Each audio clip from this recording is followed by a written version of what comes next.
اعوذ باللہ من الشیطان الرجیم بسم اللہ الرحمن الرحیم الحمد للہ رب العالمین والصلاة والسلام علی احیاء اما بعد بسم اللہ الرحمن الرحیم ولا تحسبن الذین قتلوا فی سبیل اللہ امواتا بل احیاء عند ربهم یرزقون۔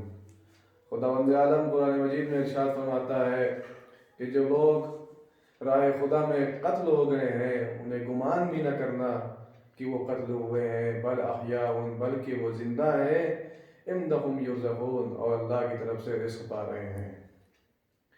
ہمارے درمیان جتنے بھی ہمارے شہداء ہیں، شہداء راہ حق، انہوں نے جب سے شعور سنبھالا ہے، اگر ان کا نام محسن رکھا گیا تو انہوں نے اپنے نام پہ فکر کیا کہ ہمارے والدین نے ہمارا نام محسن کیوں رکھا۔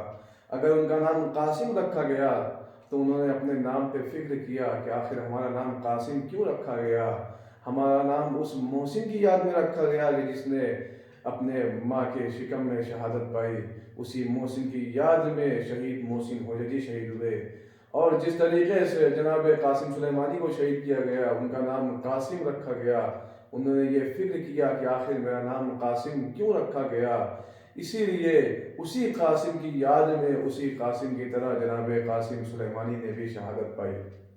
آپ اگر قاسم سلیمانی کی زندگی دیکھیں تو ائمہ علیہم السلام کی زندگی کو، ان کی سیرت کو، ان کے کردار کو اپنی زندگی میں داخل کیا اور اس طریقے سے شہادت پائی۔ آپ اگر مولا کائنات کی زندگی دیکھیں تو مولا علی کی زندگی میں جب جنگ احد آئی اور جنگ احد میں جب سب لوگ چلے گئے رسول کو چھوڑ کر، اور بعد میں رسول اسلام نے پوچھا جب سب لوگوں سے یہ بتاؤ تم لوگ کیوں چلے گئے تھے، تو سب نے یہی فرمایا یا رسول اللہ خدا شیطان پر لعنت کرے۔ شیطان نے ایک آواز بلند کی کہ رسول اللہ شہید ہو گئے ہیں، تو ہم نے یہ سوچا کہ جب آپ ہی نہ رہے تب لڑنے کا کیا فائدہ۔ پھر مولا کائنات سے رسول اسلام نے سوال کیا یا علی یہ بتاؤ کہ تم کیوں نہیں گئے۔ کہا یا رسول اللہ سب نے یہ سوچا کہ جب آپ نہ رہے تو لڑنے کا کیا فائدہ۔ میں نے یہ سوچا، میری ظرف نے یہ سوچا کہ جب آپ ہی نہ رہے تو اب جینے کا کیا فائدہ۔ اب آپ قاسم سلیمانی کی زندگی پہ آئیے۔ جناب قاسم سلیمانی اگر چاہتے تو خود زندہ رہ سکتے تھے، جنرل تھے، کمانڈر تھے، وہ گھر پہ رہ کر حکم صادر کر سکتے تھے، لیکن نہیں عزیزوں، وہ خود جبہے پہ جاتے تھے، خود جا کے جنگ کرتے تھے۔ کیوں؟ اس لیے کہ اگر مرجعیت ہی ختم ہو گئی، اگر جمہوریہ اسلامی ختم ہو گئی، اگر رہبریت ہی ختم ہو گئی، اگر ولایت فقیہ ہی ختم ہو گئی تو پھر لڑنے کا اور جینے کا کیا فائدہ۔ جناب قاسم سلیمانی نے مولا علی کی زندگی سے سیرت لیا۔ آئیے امام حسین علیہ السلام کی زندگی کو دیکھیے کہ امام حسین علیہ السلام کی زندگی سے جناب قاسم سلیمانی نے کیا سیرت لیا۔ امام حسین علیہ السلام اگر اتنی عظیم قربانی نہ پیش کرتے تو یزید بے نقاب نہ ہوتا۔ امام حسین علیہ السلام کی قربانی نے یزید کے ظلم کو بے نقاب کر دیا۔ قاسم سلیمانی کی شہادت نے کیا کیا؟ قاسم سلیمانی کی شہادت نے آج کے دور حاضر کے ظالم کو پوری دنیا کے سامنے بے نقاب کر دیا۔ آج پوری دنیا یہ جانتی ہے کہ اس وقت کا دور حاضر کا ظالم کون ہے۔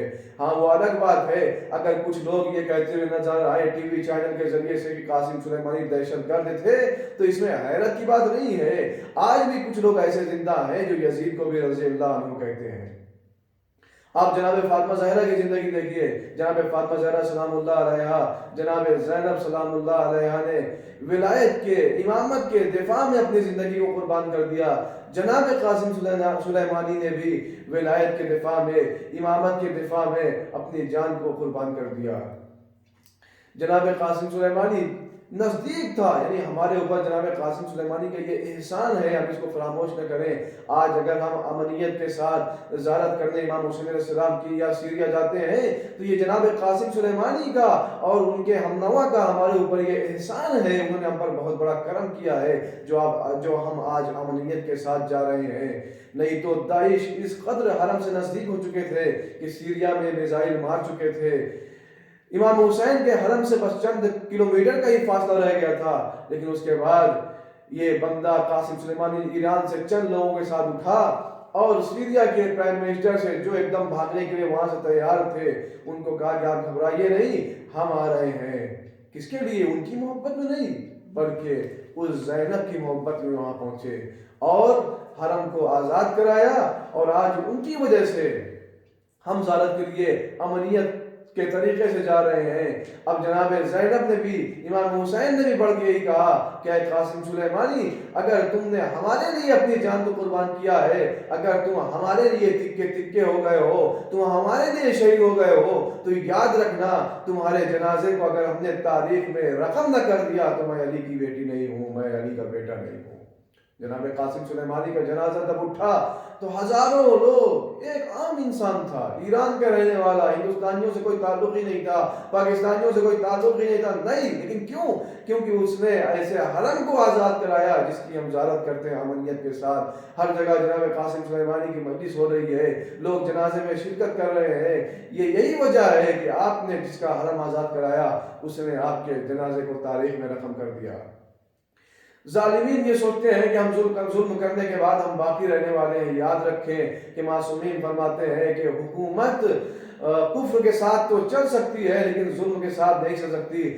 آپ نے دیکھا امام حسین کی شہادت کے بعد یزید کی بھی حکومت زیادہ دن باقی نہیں رہی۔ اسی طریقے سے جناب قاسم سلیمانی کی شہادت کے بعد آپ نے دیکھا کہ جناب قاسم سلیمانی کا جو قاتل تھا اس کی حکومت بھی ایک سال سے زیادہ باقی نہیں رہ پائی۔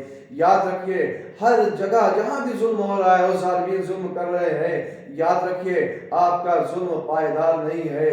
جو انجام نمرود کا ہوا تھا، جو انجام فرعون کا ہوا تھا، جو انجام شداد کا ہوا تھا، جو انجام نمرود کا ہوا تھا، وہ عنقریب یا دیر میں تمہارا بھی ہونے والا ہے اور تم بھی اپنے انجام تک پہنچنے والے ہو۔ والسلام علیکم ورحمۃ اللہ وبرکاتہ۔